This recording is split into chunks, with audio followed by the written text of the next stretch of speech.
بسم اللہ الرحمن الرحیم۔ حضرت یوسف علیہ السلام کو جب ان کے بھائیوں نے کنویں میں ڈال دیا تو ایک شخص جس کا نام مالک بن زہر تھا، جو مدین کا باشندہ تھا، ایک قافلے کے ہمراہ اس کنویں کے پاس پہنچا اور اپنا ڈول کنویں میں ڈالا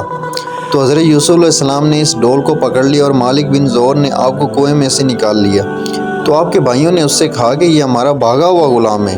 اگر تم اس کو خرید لو تو ہم بہت ہی سستا تمہارے ہاتھ بیچ دیں گے۔ چنانچہ ان کے بھائیوں نے صرف 20 درہم میں حضرت یوسف علیہ السلام کو بیچ ڈالا، مگر شرط یہ لگا دی کہ تم اس کو یہاں سے اتنی دور لے جاؤ کہ اس کی خبر بھی ہمارے سننے میں نہ آئے۔ مالک بن زہر نے ان کو خرید کر مصر کے بازار کا رخ کیا اور بازار میں ان کو فروخت کرنے کا اعلان کیا۔ ان دنوں مصر کا بادشاہ ریحان بن ولید عملکی تھا اور اس نے اپنے وزیر اعظم قطفین مصری کو مصر کی حکومت اور خزانے سونپ دیے تھے، اور مصر میں لوگ اس کو عزیز مصر کے خطاب سے پکارتے تھے۔ جب عزیز مصر کو معلوم ہوا کہ بازار مصر میں ایک بہت ہی خوبصورت غلام فروخت کے لیے لایا گیا ہے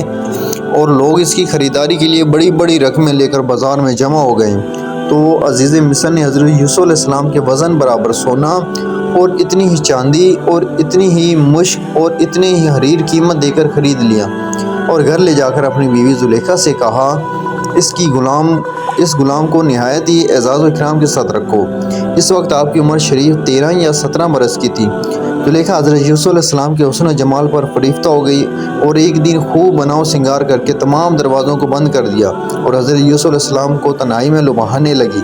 آپ نے معاذ اللہ کہہ کر فرمایا کہ میں اپنے مالک عزیز مصر کے احسان کو فراموش کر کے ہرگز اس کے ساتھ کوئی خیانت نہیں کر سکتا۔ پھر جب خود زلیخا آپ کی طرف لپکی تو آپ بھاگ نکلے اور زلیخا نے دوڑ کر پیچھے سے آپ کا پیراہن پکڑ لیا جو پھٹ گیا، اور آپ کے پیچھے زلیخا دوڑتی ہوئی صدر دروازے پر پہنچ گئی۔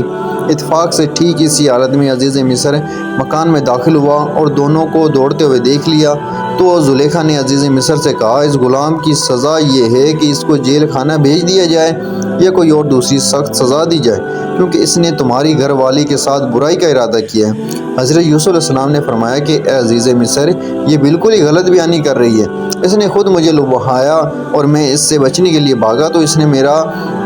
پیچھا کیا۔ عزیز مصر دونوں کا بیان سن کر حیران رہ گیا اور بولا کہ اے یوسف علیہ السلام، میں کس طرح باور کر لوں کہ تم سچے ہو؟ تو آپ نے فرمایا کہ گھر میں 4 مہینے کا ایک بچہ پالنے میں لیٹا ہوا ہے جو زلیخا کے ماموں کا لڑکا ہے، اس سے دریافت کر لیجیے کہ واقعہ کیا ہے۔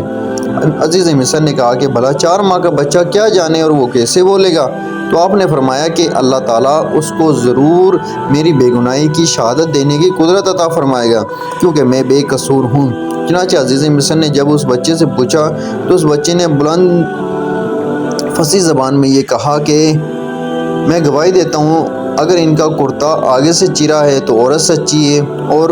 حضرت یوسف علیہ السلام نے غلط کہا، اور اگر حضرت یوسف علیہ السلام کا کرتا پیچھے سے چاک ہوا تو عورت جھوٹی ہے اور حضرت یوسف علیہ السلام سچے ہیں۔ بچے کی زبان سے عزیز مصر نے یہ شہادت سن کر جو دیکھا تو ان کا کرتا پیچھے سے پھٹا ہوا تھا۔ تو اس وقت عزیز مصر نے حضرت یوسف علیہ السلام کی بے گناہی کا اعلان کرتے ہوئے کہا، بے شک تم عورتوں کا یہ فریب ہے، بے شک تمہارا فریب بڑا ہے۔ اے یوسف، اس کا خیال نہ کرو، اور اے عورت، تو اپنے گناہ کی معافی مانگ، بے شک تو خطاواروں میں سے ہے۔